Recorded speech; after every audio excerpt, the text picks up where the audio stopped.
खड़ी है।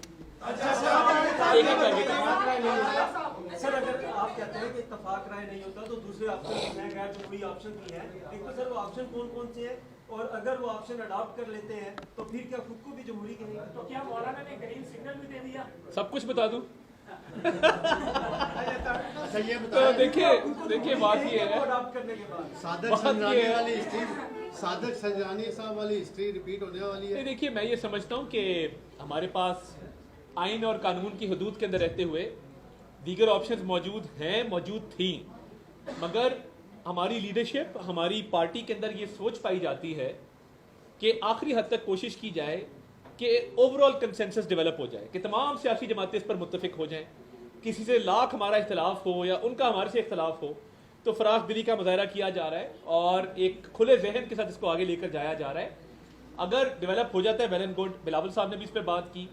अगर नहीं होता तो फिर ऑब्वियसली वो ऑप्शंस हम एक्सरसाइज करेंगे। और ये जो ताखीर भी हुई है, एक तो तहरीक इंसाफ ने खुद लीडर से मिलने से मुझे लगता है कि थोड़ा कतरा रहे थे कि डांट डपट होगी, झाड़ होगी, वो कहेगा कि भाई तुम्हारी ऐसी की तैसी, जिस तरह वो आके बढ़ के मारता होता है, तो वो डर रहे थे। उनको तो मेरा ख्याल है हमने बड़ा कन्विंस करके कहा कि जाओ यार जेल मिलाओ, इजाजत हो गई है। मान ही नहीं रहे थे कि इजाजत हुई है, हमने कहा जी इजाजत होगी, जाओ जाके मिलाओ।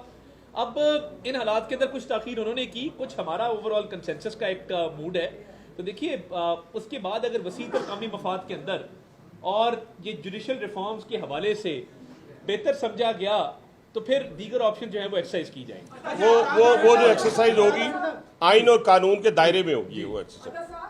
एक फेक सोशल मीडिया अकाउंट्स ने एक फेक रेप की खबर चलाई, पूरे पंजाब के कॉलेजेस में आग लगी। आप मुझे ये बताइए कि क्या ये हुकूमत की वीकनेस नहीं है कि आप उन सोशल मीडिया अकाउंट्स को अभी तक बंद नहीं कर पा रहे? कल एक खातून रो रही थी मीडिया के ऊपर, सोशल मीडिया पे बड़ा उन्होंने फिल्टर बहुत अच्छा लगाया हुआ था। मतलब अब बेटी का रेप का वो कह रही थी मेरी बेटी रेप, फिल्टर आप देखने वाला था, वो 2-3 फिल्टर लगे हुए थे। वो कराची में ट्रेस हो गई हैं और पता लग गया है, उनकी बाकी वीडियोस भी सामने आ गई हैं। ये देखिए, ये जो झूठा प्रोपेगेंडा फैलाया गया, देखिए हम जमहूरी जहन के लोग हैं। हम अगर स्टूडेंट्स के खिलाफ ज्यादा सख्ती करते, आंसू गैस लाठी चार्ज करते, मैं खुद स्टूडेंट लीडर हूँ। मैंने मुशर्रफ दौर के अंदर 1 साल सड़कों पे गुजारा और हमारे साथ ये सारे लोग होते थे, फारूक हबीब और 8-10 और लोग थे जो मेन उस वक्त लीड करते थे। देखिए एक सिक्योरिटी गार्ड की भी डेथ हुई है, उसकी फैमिली से अफसोस कर लीजिएगा, आपका मैं नंबर भेज दूंगा। उसकी जान गई है, वो फौत हो गया है। वो 25,000 रुपये मुलाजिम था, वो फौत हो गया है। अगर किसी इस्टेब्लिशमेंट को बचाने के लिए, जो कॉलेज की इस्टेब्लिशमेंट थी, कोई कॉलेज था, कोई गेट था, अगर उसको बचाने के लिए रोका गया है, आप उस डीएसपी की वीडियो देखिए और सलाम पेश करें जो कह रहा है कि मेरे बच्चों में आपके साथ हूं, पुरअमन एहतजाज करो।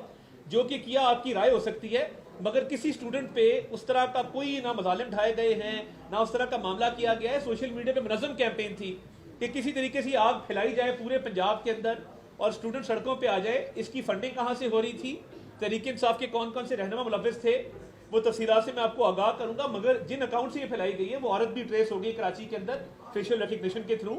तो मैं समझता हूँ कि कमजोरी तो नहीं मैं कहूँगा, मगर जब स्टूडेंट्स बाहर निकलते हैं, उनको प्यार से डील करना, हमारे बच्चे हैं, उनको समझाना कि बेटा ये गलत है, ये फेक है, ये हमारा फर्ज है। मगर जिन लोगों ने इसमें हिस्सा लिया इस कैंपेन के अंदर, उनके खिलाफ जो है वो FIR भी कट गई, आगे कार्रवाई भी हो रही है। कौन चिराजी चिराजी साहब, जब भी अपोजिशन हुकूमत को सपोर्ट करती है किसी भी बिल पे या आईनी तरमीम पे, तो कुछ ना कुछ डिमांड भी करती है। तो क्या तहरीक इंसाफ आपसे कुछ NRO टाइप डिमांड कर रही है, जिसकी कुछ खबरें हैं कि खान साहब के केसेस के हवाले से या बाकी मामला? देखिए मैं ये समझता हूँ कि केसेस तो अदालतों के अंदर हैं। वो 190 मिलियन पाउंड का केस हो, वो तोशा खाना हो, वो साइफर, जितने केसेस हैं, उस हवाले से 190 मिलियन पाउंड तो तारीख का, पाकिस्तान की तारीख का मेगा करप्शन स्कैंडल है। और वो बंद लफाफे का स्कैंडल है जिन्होंने किया था। कुछ मुल्क से बाहर भी लोग बैठे हुए, जिसमें सरे फहरिस्त मिर्जा शहजाद अकबर साहब हैं, जो यहाँ बैठ के लोगों की माँ बहनों को जेलों में डाला करते थे।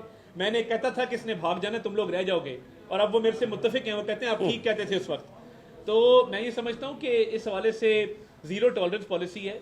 कोई कौमी मुजरिम किसी को NRO नहीं दिया जाएगा, बल्कि मेरा तो ये भी मुतालबा है, और ये हम समझते हैं, इसको मानते हैं, कि अदालतों में जो 9 मई के केसेस हैं उनको जल्द अज जल्द मंतकी इंजाम तक पहुंचाया जाएगा।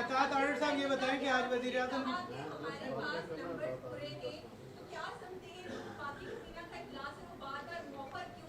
इत्तेफाक के राय के लिए।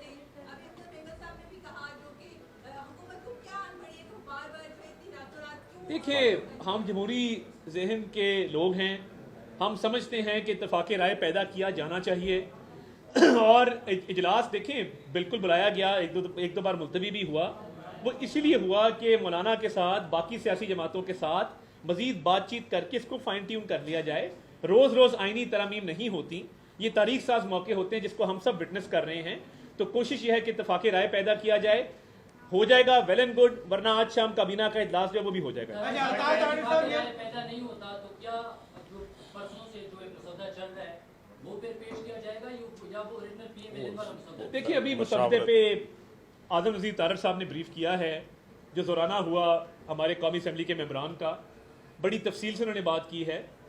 मुसद्दे के ऊपर लॉ मिनिस्टर इस पर बात भी करेंगे, मीडिया से फ्लोर ऑफ द हाउस भी बात करेंगे और कोशिश की जाएगी कि तमाम शिकें जो हैं वो आवाम के सामने रखी जाएं। वो जुडिशल रिफॉर्म्स के हवाले से हों, वो दीगर मामलात हैं मुल्क के अंदर सूबाई हुकूमतों के साथ जो कोऑर्डिनेशन है, क्लाइमेट चेंज के हवाले से या बाकी चीज़ें हैं, काफ़ी अच्छी चीज़ें उसके अंदर लाई जा रही हैं। तो हमारी कोशिश ये है कि इत्तेफाक राय पैदा करके तो वो मुसवदा जो फाइनल होता है वो मीडिया के थ्रू भी और ख़ुद भी उसको जो है आवाम के सामने लाया। साहब ये बताइएगा कि आज वज़ीर आज़म का ज़ोराना हुआ है तो आपके कितने लोग आए हुए थे? क्या हुकूमती इत्तेहाद में से कुछ लोग आए भी हैं? हमारे तो लोग मुकम्मल तौर पे सारे यहाँ मौजूद हैं और ब्रेकिंग आपको देते हैं, मियां नवाज शरीफ साहब और हमजा शहबाज शरीफ साहब भी थोड़ी देर बाद कौमी असम्बली की बिल्डिंग में पहुँच जाएंगे और दोनों जो हैं वो लाहौर से चल पड़े हैं और दोनों जो हैं वो इस वोटिंग में हिस्सा लेंगे। तो हमारे नंबर अल्हम्दुलिल्लाह पूरे हैं। मियां नवाज शरीफ साहब, हमजा शहबाज शरीफ साहब दोनों की आमद भी मुतवक्के है, उनसे बात भी हुई है, वो आ रहे हैं, रस्ते में है, रवाना हैं। तो हुकूमत के जो पूरा इत्तेहाद है, तमाम नंबर पूरे हैं और तमाम पार्टियों पर बड़ी confident. Last question Shakir Abbasi साहब कर पाकिस्तान में काम करने वाले तमाम साथियों के कस्टोडियन भी हैं, कुछ जो इस फेक खबर के साथ कुछ लोगों के जो नाम आए उसमें साथियों के नाम उसमें शामिल हैं। तासुर ये जा रहा है कि कुछ आपके जो इख्तिलाफ रखने वाले साथियों को भी इस केस के अंदर जो है वो रगड़ा दिया जा रहा है। तो बीइंग अ कस्टोडियन हम आपसे देखिए, मैं तो बिल्कुल मैं दिलो जान से हाजिर हूँ और मैं कभी भी, देखिए मेरा कभी भी किसी सहाफ़ी से ना कोई तलखी वाली बात रही है, ना मैं किसी की नज़रियात की वजह से उसके ख़िलाफ़ हूँ। मैं कोशिश करता हूँ कि हर सहाफ़ी की खुशी गमी में मैं शरीक हूँ बज़ाते ख़ुद। किसी को कोई मुश्किल आ जाए, आप यकीन माने मैं यहाँ से गुजर रहा होता हूँ ना, KP के हाउस के बाहर जो लोग ड्यूटी कर रहे थे, मेरी कोशिश होती है कि उनको भी मैं लुक आफ्टर करूँ। वो जिस मर्जी बीट के हों, वो मेरी बीट के हैं नहीं हैं, PM बीट के हैं नहीं हैं, PMLN के हैं नहीं हैं, वहाँ पर खड़े होते हैं। तो अक्सर गर्मी के मौसम में मेरी कोशिश होती है कि मैं उनसे जो भी उनके लिए अच्छा माहौल वहाँ पैदा कर सकूँ वो करूँ। इसमें अगर आप समझते हैं कि कुछ ऐसे लोग मौजूद हैं कि जिन्होंने इसमें कोई हिस्सा नहीं डाला और वो उसमें इम्प्लिकेट हो गए हैं, आप मुझे बताइए, मैं उनके लिए आवाज़ भी उठाऊंगा, भरपूर किरदार भी अदा करूंगा और मैं आज़ादी सहाफ़त के लिए, अपने सहाफ़ी भाइयों के लिए मैं हर वक्त 24 घंटे हाजिर हूँ। आप मुझे तफसीलात फराहम करने का बहुत शुक्रिया। Thank you. ख्वाजा आसिफ